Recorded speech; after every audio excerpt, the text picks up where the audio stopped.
Hello, ladies and gentlemen. Welcome to the class, and my name is Isa Maulid, also known as Proper. Today we are going to learn about democracy. Well, democracy is said to be originated and practiced for the first time in Greece during the 300 before Christ years. Okay? But don't confuse this again. We have BC and AD. BC, before the coming of Christ, which is before Christ. AD, Anno Domini, which means that after the coming of Jesus until today. Due to the shortage number of people in Greece at that time, they practiced direct democracy. Later on, due to the increase of population, there were a need of indirect democracy, that is representative democracy.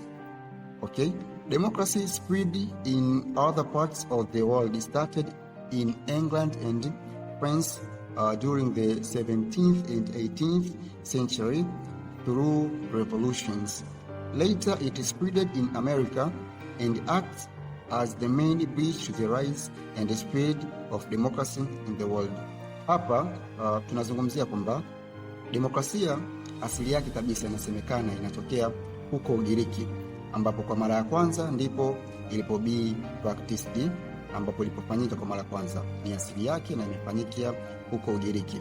Pia we have BC and AD. BC inamaanisha ni miaka kabla ya kuja kwa Yesu Kristo, and AD ni baada ya kuzaliwa kwa Yesu Kristo. Kwa hiyo kutokana na shortage number of people, watu walikuwa ni wachache kwa kipindi hiko, then wakaamua kupractice direct democracy. Tuna form meeting, tuna form mkutano, then tunamchagua sisi tunayemtaka. Pale wote tumekusanyika, kama ni wanakijiji, ni wanasuza, wote tumekusanyika, then tunamchagua kama president, kama nani, pale kila mtu anaona. Okay, later on, baadaye ikaspread katika maeneo mengine, ambapo ilianza England, Uingereza kupitia mapinduzi, then ikapata Ufaransa na baadaye ikafika hadi Marekani. So Marekani ndo ikabii kama bridge, is like bridge, daraja, ikawa kama ni daraja la democracy kupitia sisi wengine huku. Then we have but today I will only explain meaning, principles and models. Meaning I will explain according to Abraham Lincoln, which is very famous definition. Principles, something like requirements or things that are needed or wanted. And then models, which means that proposed structure or example of democracy. Meaning, maana. Principle is like kanuni. So in order for democracy to be there, the following must be there. Ili democracy fanyike, lazima vitu hivi viwepo. Okay? And then you have models, something like examples, yani mifano ya demokrasia. Okay? Let's start with meaning. The theory of democratic government, okay? Government can be arranged according to the number of people who have power. Okay? When one person has the power over the whole country, we call it autocracy form of government. When few people have the power over the government or country, we call it oligarchy form of government. When all people have the power or rule, we call it, okay, democracy. Yani inamaanisha kwamba, okay, yani ikiwa mtu mmoja ndio ana nguvu, mtu mmoja ndio ana sauti nchi nzima, hiyo tunaita autocracy form of government. Lakini ikiwa watu wachache, baadhi ya watu wachache ndio wanamiliki au ndio wana control au ndio wanaongoza au ndio wana power, ndio wana nguvu katika nchi, hiyo tunaita oligarchy form of government. Lakini endapo watu wote wana maamuzi, watu wote wana nguvu, watu wote wana power, hiyo tunaita democracy. Are we together? Okay. Then we have declaration of multi-party state in Tanzania. Okay, I can say that this is just a reintroduction, kwa sababu tulikuwa na multi-party system kabla ya uhuru, and baada ya uhuru pia tulikuwa na multi-party system kabla ya introduction of monoparty system mwaka 1965. Kwa hiyo mwaka 1992 is like there was the reintroduction of multi-party system. Okay, so let's define according to Abraham Lincoln. Okay, Lincoln provided a speech which is known as the best speeches in America. That these dead shall not have died in vain, that this nation under God shall have a new birth of freedom, and that government of the people, by the people, for the people, shall not perish from the earth. Yani alimaanisha kwamba God shall have a new birth, yani Mungu anaweza akawa na new birth of freedom, ya uhuru, and that government, na hiyo serikali inabidi iwe ya watu, kwa ajili ya watu, by the people. Okay, then let's analyze that definition. We have three things: government of the people, by the people, and for the people. Okay, what is government of the people? Government of the people means government is made up of people who come from the people. Yani hii inamaanisha kwamba government of the people inamaanisha kwamba okay, serikali inatengenezwa na watu wanaotoka katika watu. Kwa mfano, hapa sisi ni wanafunzi wa Suza, okay? Tunawachagua viongozi kutoka kwa sisi wana Suza. Hiyo ndio government of the people. By the people refers to those who chooses those people to make up the government. It's like elections, yani tunafanya uchaguzi, the process ambao sisi wenyewe tunachagua viongozi wetu. Then for the people, government should do things for interest of people or citizens and not for their own interest. Pia hapa serikali inabidi ifanye vitu ambavyo vitawanufaisha watu ambao wamewachagua ama wananchi, and not for their own interest, lakini sio wa manufaa yao wao kama wao. Okay? Then the some scholars view democracy as having two distinct or different set of concepts. Ni kuna baadhi ya maskola wana mitazamo tofauti ya demokrasia. Okay?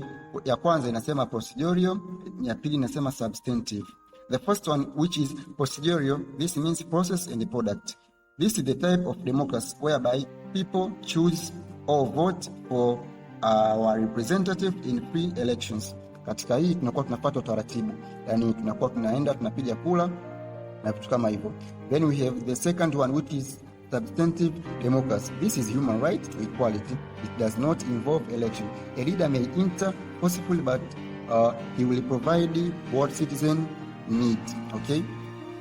Hapa inamaanisha kwamba ni kumpa ni just to provide human right, kutoa vitu ambavyo watu watavihitaji. Haijalishi utaingia madarakani kwa nguvu, utaingia madarakani kwa kuchaguliwa, utaingia madarakani kwa dikteta, hiyo haijalishi. Lakini tunapozungumzia substantive, unaweza kuingia madarakani kidikteta lakini ukaprovide social service, au unaweza kuchaguliwa lakini ukaprovide vizuri tu social service. For example, Karume ambaye aliingia katika madaraka through revolution, watu hawakumchagua. So tunaposema procedural democracy, hapa tunazungumzia ile process of election, kwamba tunawapa watu uhuru wakapiga kura, lakini tunaweza tukaingia madarakani then tukafanya vitu ambavyo hatukuviahidi.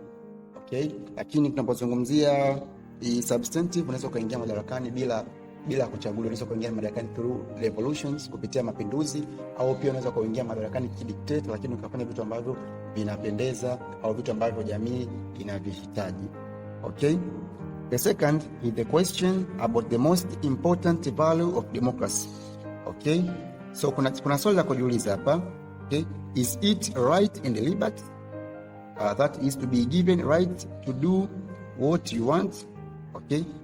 Tunapozungumzia demokrasia tunamaanisha nini? Yaani kumpa mtu individual rights, okay? Ambapo afanye kitu ambacho anataka kukifanya, aseme kitu ambacho anataka kukisema, au welfare of the community, au to protect and to give success of the community, au ni kufanya vitu ambavyo ni kuilinda jamii, au kufanya vitu ambavyo jamii watanufaika. Kwa hiyo what is democracy? Ni kuwapa watu haki kufanya wanachotaka kukifanya, kusema wanachotaka kukisema, au kuwafanyia vitu ambavyo wanataka kuvifanya. Then we have democratic processes or democratic method, which has two dimensions or two sides. So democratic process or democratic method in aspect mbili na side mbili, which is contestation and participation. Contestation means competition. Those who want to be leaders or candidates, okay, we must have free and fair competition between political leaders.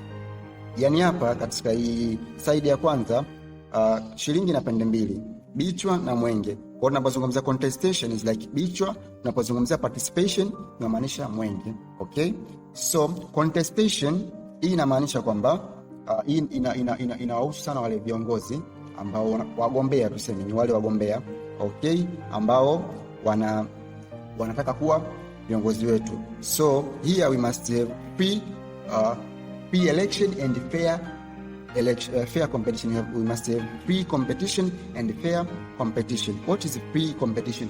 Pre-competition inamaanisha kila mtu anatakiwa awe huru, kila mtu anatakiwa awe huru katika kujoin au katika kucompete. Lakini fair tunazungumzia baada ya kujoin katika hiyo competition. What is your treatment? Wanakutreat vipi? That is free and fair competition. So we have that contestation, and then we have participation. All adult citizens have the right to vote. Okay, hapa pia participation ni kwamba kila mtu mzima ambaye amefikisha miaka 18 ana haki ya kupiga kura. So contestation, political leaders, and the participation is like those who vote, wapiga kura. So thank you very much for today. Let us end here. We'll continue next time, which we'll discuss the principles and the morals of democracy. Thank you.